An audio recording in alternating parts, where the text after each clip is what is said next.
Thank you very much for the next story.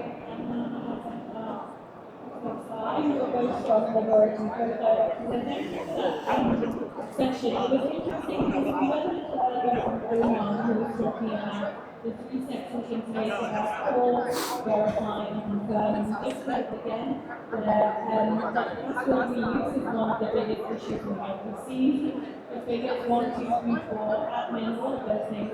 Seems like common sense of common mistakes that people are making over and over again. So really insightful and interesting session. So thank you both very much. In a few moments' time, in our penultimate session on the different stage, we're going to be listening to Professor called Ahmed Hassan, and he's penetration tester and cybersecurity consultant.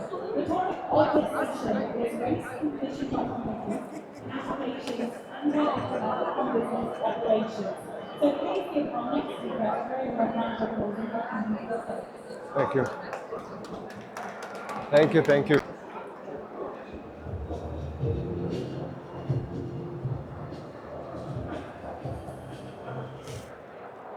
Hello. Hello, everybody. Your Excellency, Mr. Christoph Pfeiffer, Commercial Counselor of the Austrian Embassy in Riyadh, distinguished guests, ladies and gentlemen, good evening. My name is Ahmed Hassan, based and coming from Austria, and my topic today will be about race conditions and what exactly the impact is when we find or identify race condition vulnerabilities. If you do not understand what is a race condition, this will be also part of our presentation, which we will dive into it and have a look over it.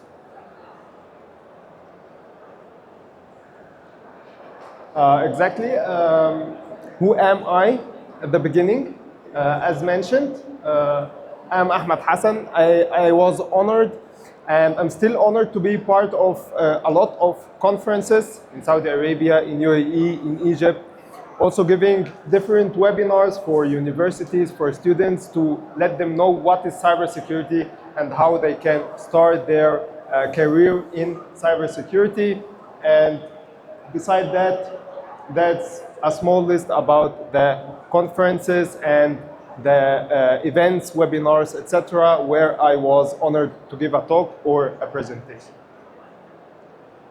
Beside that, I had also the honor to identify several CVEs, or common vulnerabilities and exposures, in different applications, including, for example, Cisco, which is well known, where we identified several zero-day vulnerabilities to the Cisco security team, and they successfully accepted it and gave us a CVE for that vulnerability.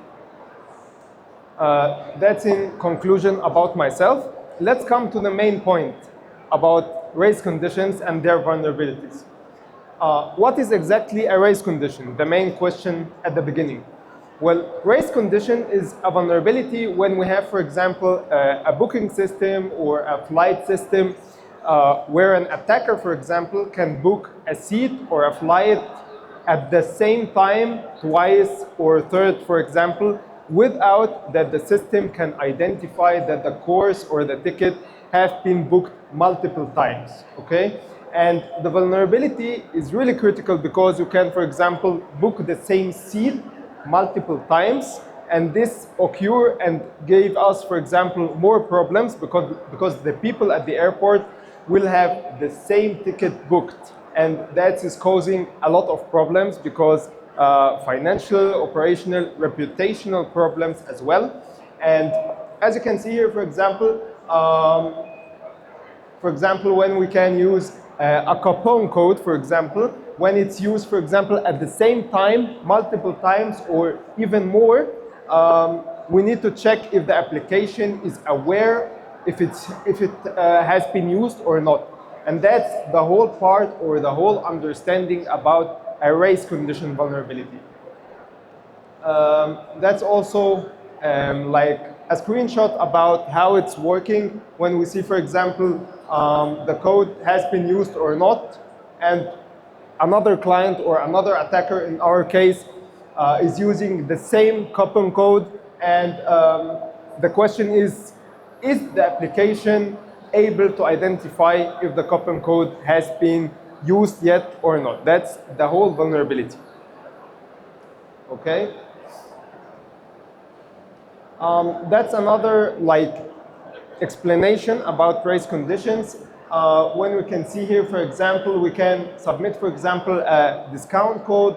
After that, the system is able or is not able to identify if the coupon code and discount code has been used or not. And by that, the system will give you one time the code has been used or it has not been used, and we can use it multiple times on this system.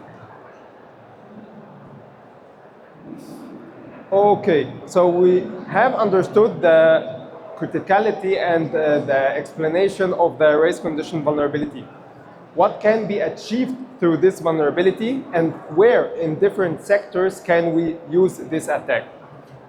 For example, everyone is flying nowadays to different countries, and that's also the part I have mentioned before. For example, when we exploit this vulnerability by using race condition vulnerabilities and book, for example, a specific seat more than one time, then we will have a big problem for the flight company, for example, for the people at the airport, because they will have the same seat, and this is causing a huge problem for both, for the client and for the company, for example, any company, without mentioning a flight company for now. That's also the same when we make a critical functionality, which is paying or transferring money.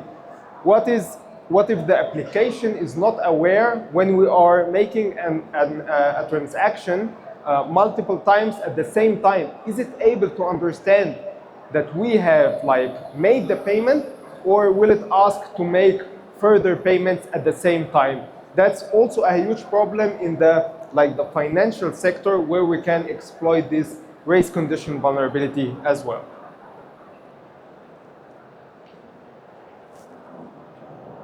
Okay, there's also some other possibilities to exploit it in other sectors. For example, you have always the way or the possibility to fill up a form for the registration for BlackHat, for example, for other events, or to fill up forms for any other reason. And when we are able to fill up this form for multiple times and send it at the same time, maybe the application is not aware that we have sent it one time before. And that will cause to a huge problem, as you can see here, that the company or the customer at the end will receive multiple times with the same name, with the same information, like the birthday, the username, the full name, etc. And that is causing an internal problem for the customer, as well as for us. In our case, it's the end user, because he will have trouble. We can see we have identified multiple forms submitted by you, but it's not him, it's of course the attacker at the end. So he is using and exploiting this vulnerability to cause issues for the customer and for the client as well. We have also to be aware that government entities, without focusing on a specific land or country, is also part of this problem. For example, here we have a form like mentioned before, and it's a form, for example, for a visa or for a business trip, etc. Is the government really aware of this vulnerability? Is there any validation when a user submits a form with the same username, with the same birthday, etc.? Or can an attacker submit multiple forms to the diplomatic part, for example, through this form? So this is really critical, and from this point of view, we can understand that it's not the private sectors or public sectors. There is also countries, or the countries are also part of securing their environments by trying to identify if this race condition vulnerability is exploitable on their external or internal systems. Yes, so we have discussed until now the whole problem from the managerial side, from the overview, without to get into it on the technical like exploitation. And let's now understand the technical side.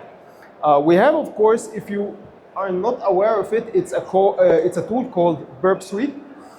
This tool used for attacks, especially web attacks. And we are simply just getting the request or capturing the request on Burp Suite, like you can see here, a specific request, for example, for a form that we want to submit.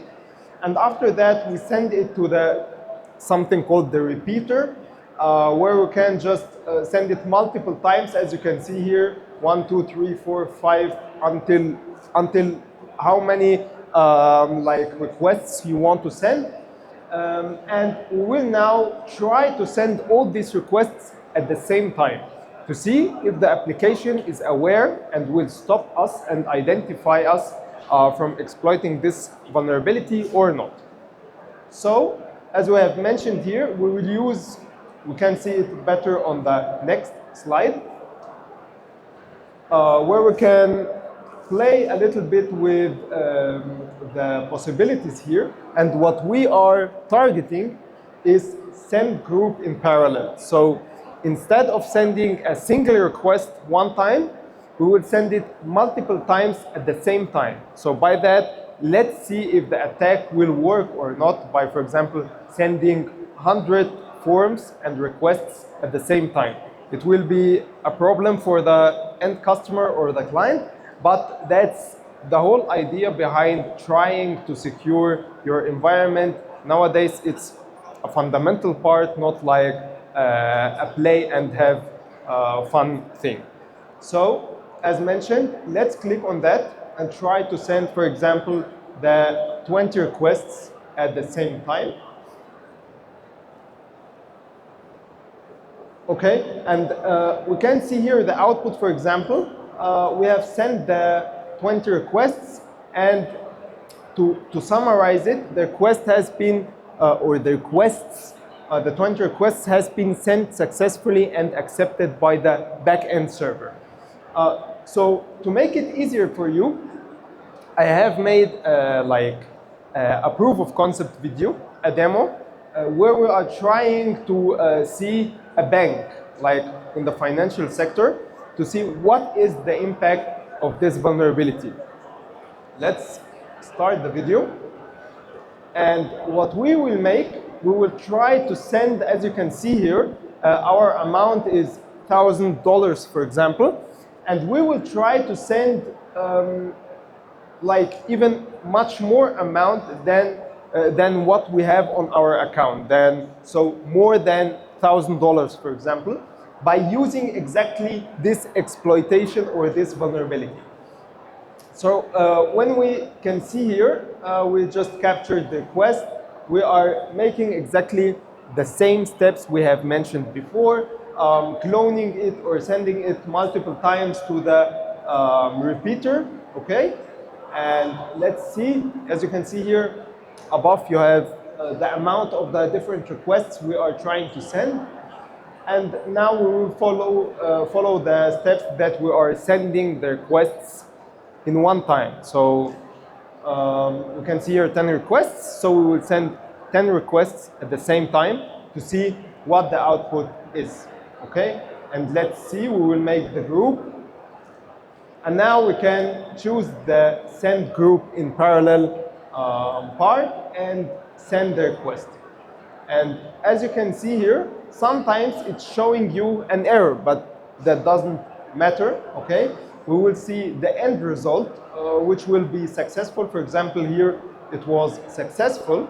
And when we have a look at the end result, our amount at the bank, we will be surprised. Let's check. We had $1,000 in total. And when we just wait for that to update the website,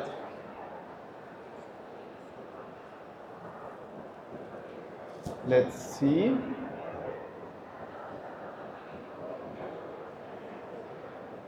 A little bit waiting. Okay, you can see we were able to send multiple times, even we do not have a balance on our account more than $1,000.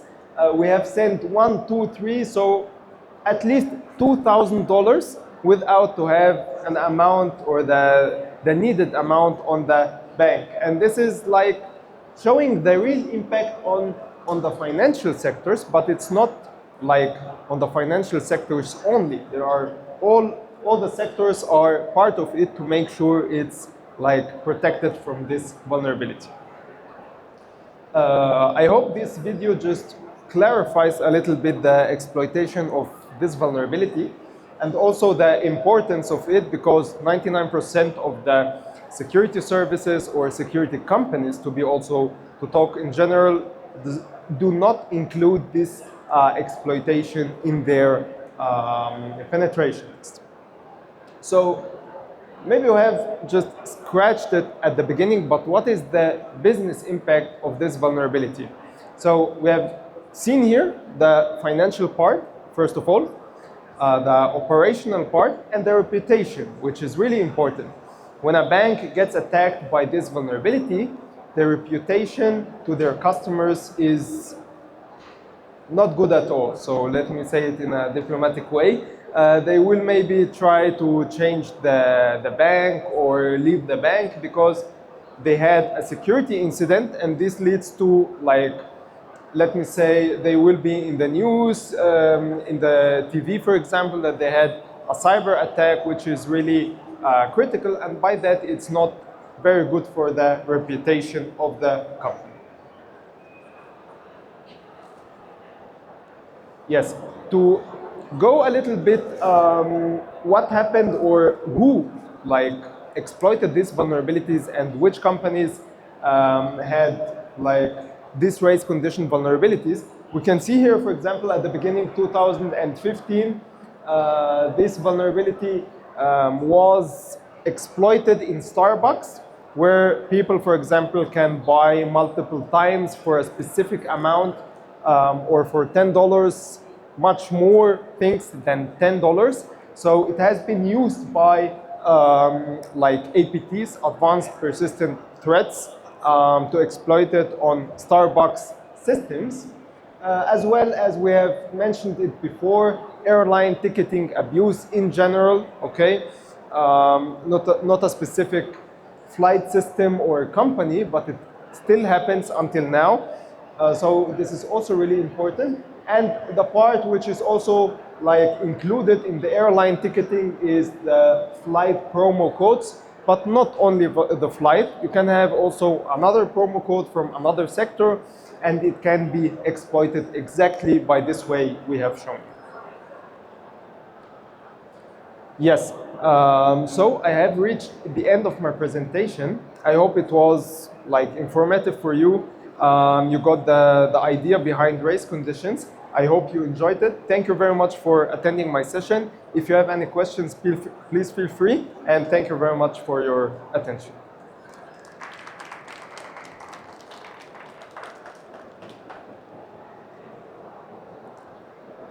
Okay, if you do, yes, please. Well, I can't hear you, but I think the mic is coming there.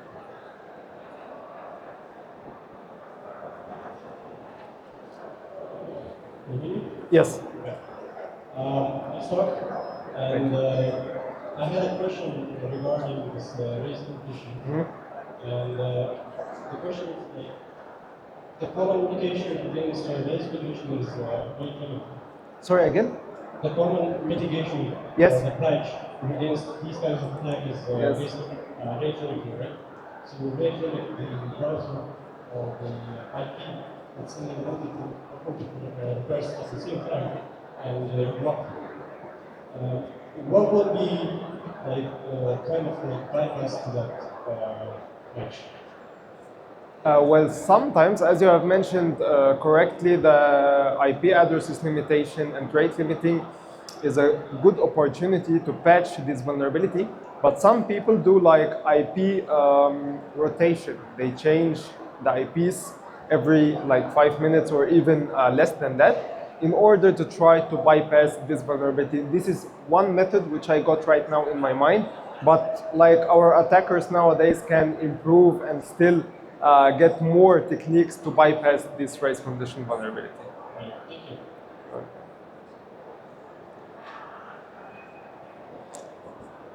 Okay, I don't think we have any questions. So thank you again and have a nice evening. Thank you. Thank you, thank you, thank you.